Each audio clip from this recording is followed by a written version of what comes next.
Hello, David. Thank you so much for joining us. Hi, thanks for having me. It's really great to have you here.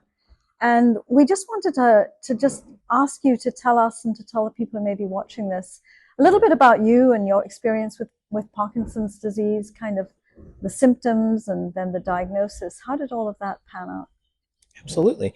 Yeah, so it started, my journey with it, the real journey with it, I would say, started about 2 years ago.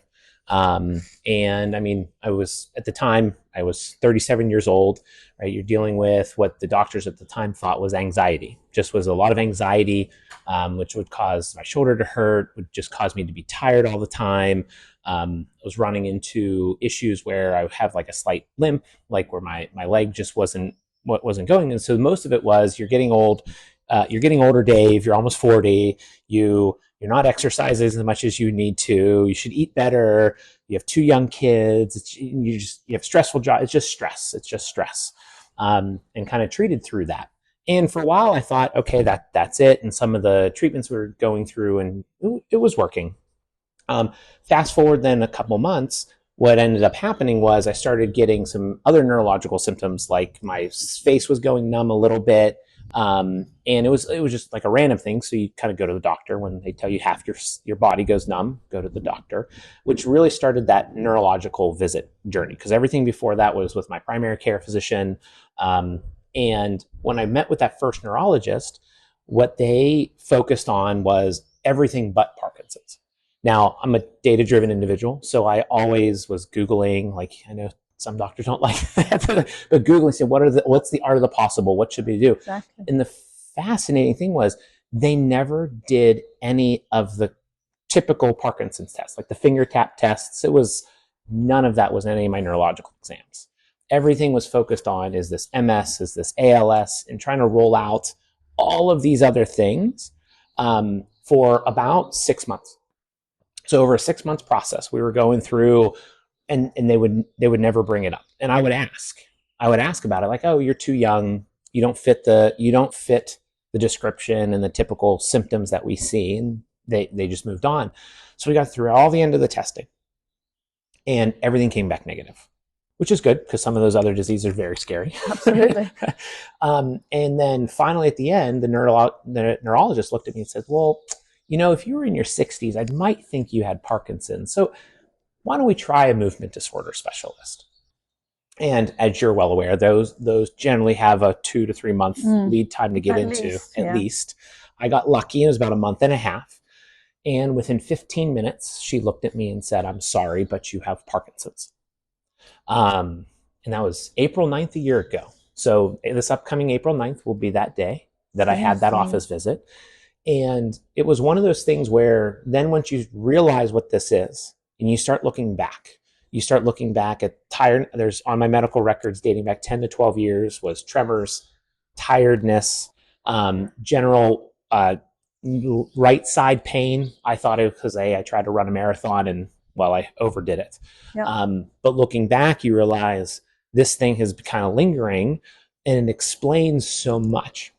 And then as we started getting treatments for it, or putting myself on treatment. It's amazing when your body now knows what good feels like, how much bad felt like. Exactly. And it was literally the first dose of Carbidopa, Levodopa, the first dose. I felt a high, I felt good. And then I was like, can I ramp faster? Yeah, of course. Because it was working. And it's that journey of just like needing to be self-advocacy. If I wasn't reading the internet, I don't think I ever would have been routed that direction.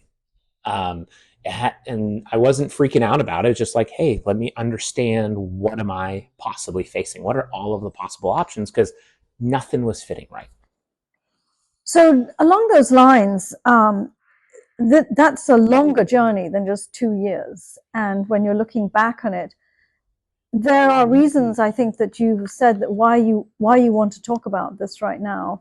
And you're also somebody who's very well acquainted with AI. And how do you think you were on Google, which is somewhat agnostic or untrained, and you're talking to other human beings who have this sort of training set of their own? What do you see as the problems with that, which you've sort of told us, but this, I think, is maybe one of the reasons you really want to bring this up? Yeah, so I mean, one of the things I remember, the one doctor's office visit, my first son, who's now 9, he was probably about 8 months old or less, and I went to the doctor saying, "I'm just tired. There's nothing I can do to shake it. Like it's not like I miss sleep. It's even I tried eating well for a while, exercise, like nothing. I was just tired." And the answer he gave me was, your wife just had a baby. You have a baby in the house. It happens, and you're getting older. Um, and it's like, okay, thanks, doc. And you just kind of move on. And then fast forward 8 years later, that's when you kind of figure it out. But to your point, kind of like when we look at, I'm heavily involved with artificial intelligence and what I do every single day. And a lot of it kind of gets into that bias. It's bias in the models, bias in the data set. And there's a huge bias within the community and within doctors of, oh, this is an old person's disease. That's exactly right. It is a bias towards that. And it's one thing if it's your primary physician, but also even within the neurological community, the people I met, they go, no, can't be. And even after it's there, just the treatments. Like I talked to close friend of ours, her parents have Parkinson's. And when we even compared drugs, they're like, why are you on that so young? Why are you on it so quick? Because even just how you treat it is different from doctor to doctor. And looking at how do you treat young who's going to live with it, hopefully for many, many, many, many years versus at 30, at 60, and it goes. And part of that is just like, after you kind of get over that moment of realizing what it is, and it's just part of you, now it's time to figure out how can you help change the world for it, right? Because one of my fundamental philosophies in life has always been leave a better world for my kids. It's always been there. It started in Boy Scouts. I used to always say, Boy Scouts, they teach us, leave the campground better than you found it. Yep. So that transitioned to those moments where it's how do I make a better world for them? And even the small things of trying to figure out can you speak up? Can you help educate? Can you talk to somebody? Kind of that's where we got connected, looking at, hey, where are there's different researches that we can apply artificial intelligence or new age technologies to help further the advancements of it. And then talking about it, one of the things is my oldest son, who's 9, was born with severe hearing loss. And this past fall, I got a video from school. And he always would be talking to his hearing specialist at the school, and they're always very about self-advocacy. And they send him, and he's in front of the class talking about his hearing, and he's proud of his hearing loss. He's proud of who he is. And I'm like, if a 9-year-old can do this to help motivate others, I can too. That's amazing. So as we maybe introduce some of the technology that you've been working with us on, we'd love to know sort of, how would you communicate your symptoms, or how could you communicate your symptoms to doctors before you use something like quantitative digitography? It's hard because I feel like that patient that comes in that read Google with like a laundry list, but this is the only way to describe it, right? Yeah. It's like I would go in and I'd be like, okay, let me pull out my notes. And I got 15 different random things. And every time I would go in and they're like, that's not what we're talking about. They would be dismissive of all the small things versus a holistic data analysis problem. And that's where I would look at and say, hey, look, no, like today my shoulder hurts. Yesterday I would get like my arm would just like curl up for 20 minutes. What was that? Oh, you're probably just dehydrated. Like everything individually was explainable away, except for half-face numbness is what kicked off like the neurological side that they were worried about. Rightfully, was it strokes? Was it any of that? Every time I kept coming with the full list of every little thing that was wrong with me. And I could tell the doctor was like, they were very nice. Yeah. But they would kind of like, okay, here's another guy, just laundry list of things. And I'm like, no, like something's going on here. It's all on the right side. And then you try to look back for when maybe it started. And you're talking 10, 12 years. So I'm like, I don't know. Yeah. It's just me now. So, and then when we started talking about kind of QDG, looking at that measurement, it's that, okay, even if you have these symptoms getting to you, now you have a tool. Now we have a tool that can start actually looking at some measurement, right? Something that gives it on an equal playing field. Right. Right. If you have a cold, do you have a temperature? Right. right? Is the leg broken? Well, took an x-ray, the leg's broken, right? Exactly. There's certain things that you just associate. With Parkinson's, it's kind of like the last guess. It's like you've rolled everything else out, but how do we flip it? Exactly. And that's where working with QDG, looking at it, talking with my doctors, you can start seeing that data line up where it's like, hey, we're only learning early learnings about a lot of this, but there's clear evidence of this. And one of the things I'm hopeful for, if we can figure out, is it prolongs and goes, is it's like, could we save somebody else those 8-10 months when I knew I had a problem, right? Or 10 years. Exactly. So you can avoid that whole, you didn't realize how bad you were feeling. Right. Tell us a little bit about your experience. I loved hearing your experience when you started Carbidopa, Levodopa. Of all the things you'd been experiencing, which got better and which were not better? The shoulder pain, it was almost instant. Like I started on Cinemet because it was the first ramp, and then we switched to Rytari once we knew it was working and was on it. And it wasn't like completely gone, but it was just way better. It was like, oh, that's cool. And also I wasn't as tired. Like those were the two main things that almost instantly happened. Well, within the first like 45-minute turn on period, but like when you feel it in the on, that's what I felt. Then once I was up to full dose, I was noticing those falling off periods. You were. And I was noticing spike highs, like it's 45 minutes after the pill, like, okay, I feel really good. And then I fell off an hour to 2 hours before the next dose. That's when my doctor talked to me about the Rytari, allowing me to do the longer lasting. And it was significantly different. And though I don't have that initial high, the day just is good. Now, of course, major stressors on the body. Like if I get a cold, have a really, really, really stressful day, like really angry about something, like, yeah, it's going to fall off. But part of that's just managing the symptoms of the life combined with the disease, combined with the drugs, and just finding that balance. But it averages the day. And like the big thing that I notice is the shoulder doesn't hurt. The shoulder doesn't hurt. That's the key indicator. It's kind of like some people, when a storm comes in, they always talk about their joints hurt. I know when my meds are running off because my shoulder starts to hurt. That's your signal. Yes. Okay. And so when you started doing QDG, which as we know is a mobility task, and you saw the visual representation of your performance, your symptoms, did that clarify some things for you? Did it confuse you? How did it work with your own interpretation of your symptoms? So, I mean, when you do the basic finger tap tests, like in my mind, I always knew my right hand would stick a little bit more than the left.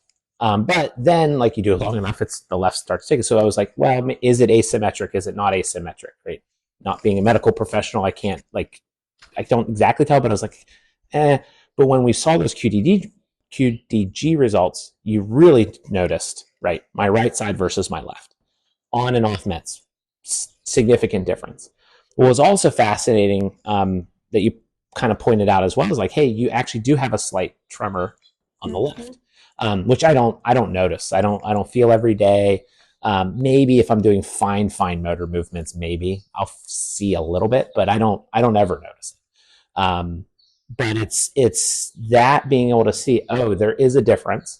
The other thing that was interesting is looking for the on and off periods of measuring to see that the drugs are working. They are helping, especially when you can plot that over time. And though I've never had to go through a dosage change yet in my journey, right, very early on with it, I'm hopeful, right, for devices like this. It's like, oh, if my average time that my symptoms are coming back and the falling off, we can use a device like this. So yes, it's time to talk about changing your dose versus you're just having a stressful month, right, or a stressful set of events in your life.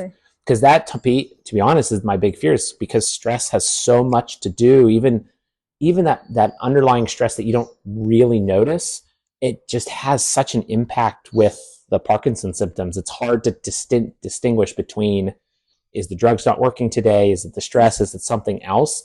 Having something like this that we could then, okay, let's go track it for a few weeks before we start upping it, I think is a lot of promise. So it's interesting you talked about the fact that as we picked up on your less affected side, that there were some signs of some things like tremor. How does that speak in your mind for what you suggested for you as the person who was going to see all these doctors? How could you see that helping other people? When should we intervene? When should we ask people to use this device? So when I look at it is, and I look at my journey, if this was sitting in the doctor's office that summer, it was a summer time frame when I started talking was about anxiety. Could that doctor in that moment have run a test and say, you have some asymmetry, let's route you to a movement disorder? Now, would they still maybe have rolled out all the other diseases? Maybe, right? But at least I would have been on a path to having the right conversation. Right. And then who knows, right? Rewind a year prior to that, when my leg was hurting after what I thought was just, I didn't train appropriately for a half marathon. Right.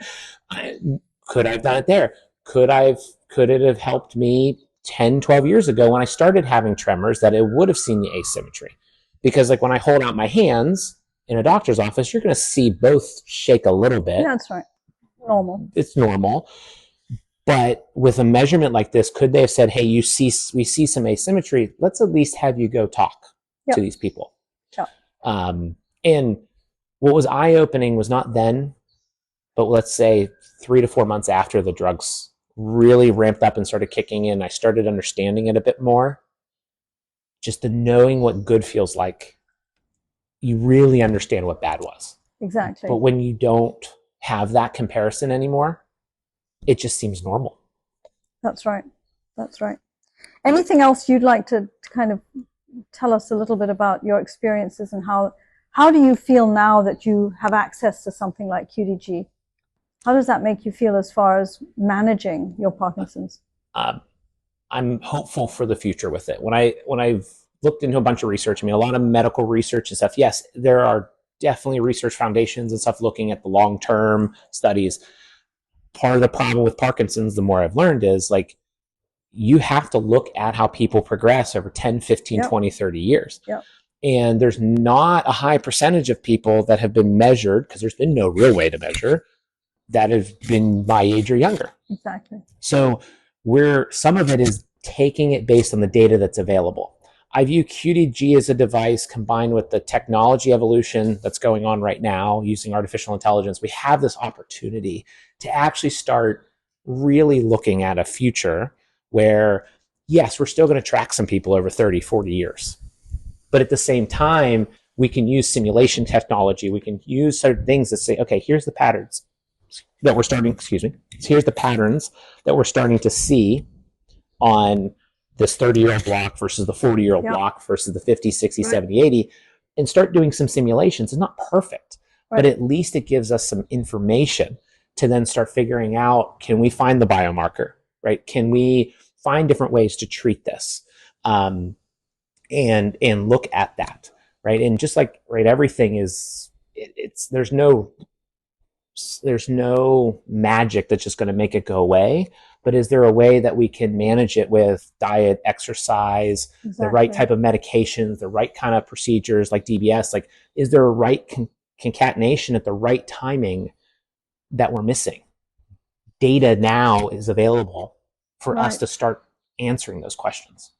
And this has also become, I think, even more important now that we have the synuclein seeding assay.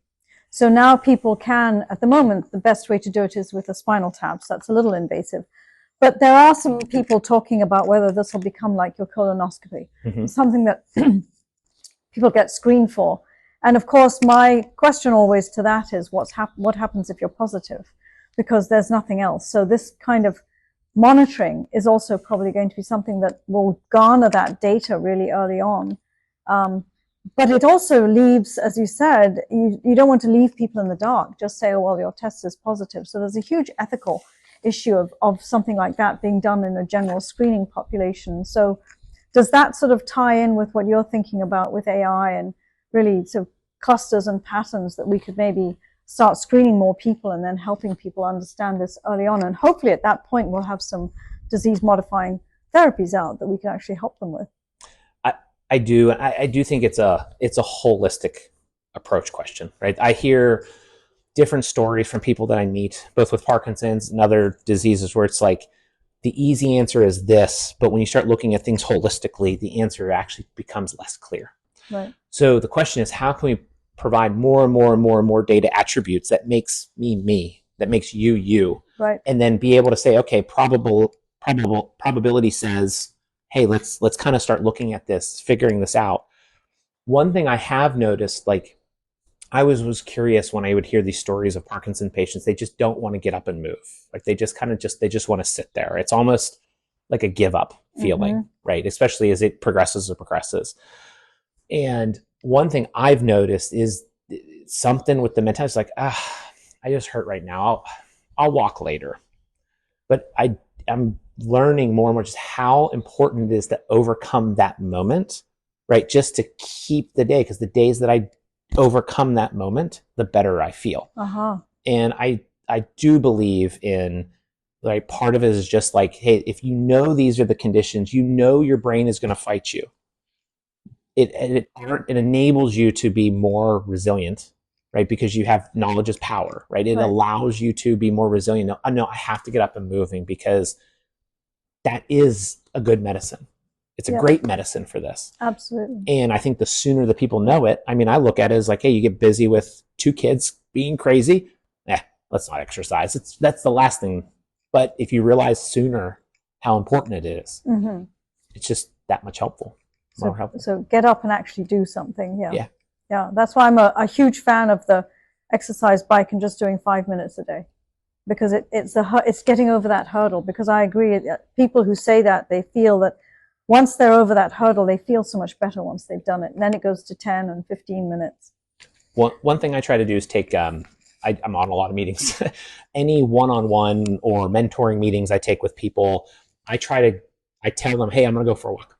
I'm going to go for a walk. And I encourage you to do that too. Good. But I'm going to go for a walk. Even if it's literally I pace around my kitchen counter because it's raining outside. But at least I'm walking. You're walking. Just to keep moving versus sitting at my desk chair all day.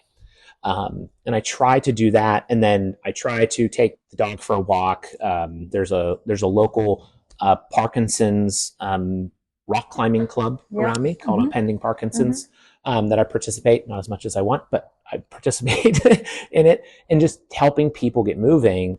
But that mental energy is important. And if you have other data points to encourage you more versus just the typical, let's stay healthy, it's important. So let's turn back to the doctors. So clearly from your story, there's an unmet need in that doctor AI training that really meant that they just couldn't imagine this could be Parkinson's. Can you tell us a little bit about, we sent the results to you and your neurologist. How did that go? And how did your neurologist, your movement disorders neurologist, how did she feel about seeing QDG? Was that helpful to her to think, hearing about your symptoms? She was fascinated by it. So I think part of it is like, hey, it's new. So part of it is like, hey, I want to learn more and dissect this a little bit. But when you just look at the graph, I mean, it's clear. Like even taking out all of the other terminology and stuff on the paper, it's clear your right side and your left side don't match. Right. And you can see this measurement of before meds and after meds during the day. And every single time you can say, okay, good. I think now as we continue the research with QDG and start looking more at the data, right, we can give then the doctors more information on, hey, these are your typical type of thresholds, right, that you may want to consider additional medication, you may want to consider different treatments, and different things like that. I think kind of that's that next thing of, okay, that's cool, I see it. I definitely see your meds are working, but are they working good enough? Exactly. And I think that's just time, right? I think it's just time and research and more patients, and the more that we get people using it under different conditions, is just what will help drive those recommendations. Along those lines, one of the problems that you and many people face is, first of all, only 0.14% of physicians become movement disorder specialists, and only 2% become neurologists. But as you mentioned early, even the neurologists, this was something that just wasn't really in their playbook. Do you think something like QDG coming back to a general neurologist or even a general practitioner could help? Oh yeah. I mean, I remember that neurology exam. It had me put the hands out, like it would do some of this, but you didn't see anything, right? Go walk and all of the different general tests. I mean, it's a simple minute, because it's 30 seconds per hand, that you could just do right there in the office, and it just add it to that regimen of a simple measure. I mean, a blood draw takes longer. Yeah, exactly. An MRI takes way longer. So it's like, hey, at least to help with the routing and getting things scheduled, and then getting the right people seeing the right doctors, right? The more and more I engage with the medical community, I realize like a lot of it's a routing problem. Right? Help is there. Just how do you get to the right people? Exactly. And up to 40% of people with Parkinson's never get access to a neurologist. And I'm just talking about a general neurologist. So clearly a lot of work to be done. We've initiated what we call our 30-day monitoring trial, and you were kind enough to participate in that trial. So along that journey, were there any fun places and different places you took your little Kiduo with you to test? Well, I had it over Christmas. So of course kids, I had to go downstairs and not just make the fire for the kids, do my test real quick. So I could take my meds, and now the fire can go, so we can open up Christmas morning presents. Took it on a ski trip. So it's like down there before we go out skiing. And part of the setup, right, is because it's that trial environment. It's set up so it had more pieces. That's what I'm looking forward to when, hey, it's just a device that's like my AirPods or something, that we're able to do it. I'm also hopeful too with it is, if this is the best measurement, is there auxiliary measurements in an Apple Watch or in something else that it's not as good, but at least it's something that we're able to do, so that you can do it day in, day out. So as an example, I also have Ambrosia for emergencies, right? And that stuff works great. And I would love to be able to test it. The problem is I always need it when I'm not at home. That's right. I'm out at the store, we're out at somewhere. That's when I need it. And I don't remember about trying to test on and off and see if it's working. Is it something else? Which would be good, because I try to also not take it unless I need it.